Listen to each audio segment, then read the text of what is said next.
তো hello everyone, welcome to this channel. তো একটা ইম্পর্টেন্ট ব্যাপার যেটা নিয়ে জানা তোমাদের অত্যন্ত জরুরি, এবং জাস্ট তোমরা নিজেদের জার্নি স্টার্ট করছো 4 ইয়ার্স এর ইঞ্জিনিয়ারিং এ, সেটা কোনো মার্কআউটের কলেজে হোক, কোনো অটোনোমাসের কলেজ হোক, মানে যে কোনো কলেজ হোক, সরকারি হোক প্রাইভেট হোক, সেখানে এই ব্যাপারটা কিন্তু কমন। ঠিক আছে, এই যে ব্যাপারটা নিয়ে আজকের এই ভিডিওতে আমি ডিসকাস করব সেটা হচ্ছে প্র্যাকটিক্যাল, মানে কতটা ইম্পর্টেন্ট। কারণ তোমরা অলরেডি 11-12 হয়তো প্র্যাকটিক্যাল করেছো, তার পয়েন্ট অফ ভিউটা আলাদা রকম ছিল, অ্যাসপেক্টটা আলাদা রকম ছিল, বাট যখন তুমি বিটেকে এসে পর প্র্যাকটিক্যাল করবে, সেটা যে কোনো ব্রাঞ্চ থেকে তুমি বিলং করো, সেটা ইলেকট্রিক্যাল হোক, মেকানিক্যাল হোক, সিএস হোক, আইটি হোক, সিএসসি এআইএমএল হোক, বা কোনো সি স্পেশালাইজেশন হোক, কিংবা বায়োটেক, কেমিক্যাল, যে কোনো ব্রাঞ্চই হোক না কেন, একটা কথা আমি তোমাদের বলতে চাই যে দেখো, প্র্যাকটিক্যালের যে কন্ট্রিবিউশন তোমার লাইফে বা তোমার ক্যারিয়ারের আগে গিয়ে পর, সেটা কিন্তু প্রচুর।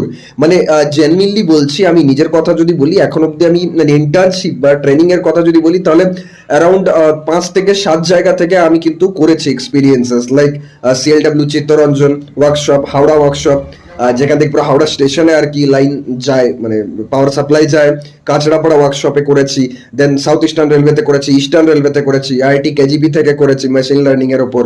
তো এরকম প্রচুর কিন্তু ট্রেনিংস করেছি, এবং ট্রেনিং বা প্র্যাকটিক্যাল যখন তুমি কাজ করো না, তখন তোমার নলেজ বলো, ইন্টারেস্ট বলো, আলাদা লেভেলে গিয়ে পাওয়ার গ্রো হয়।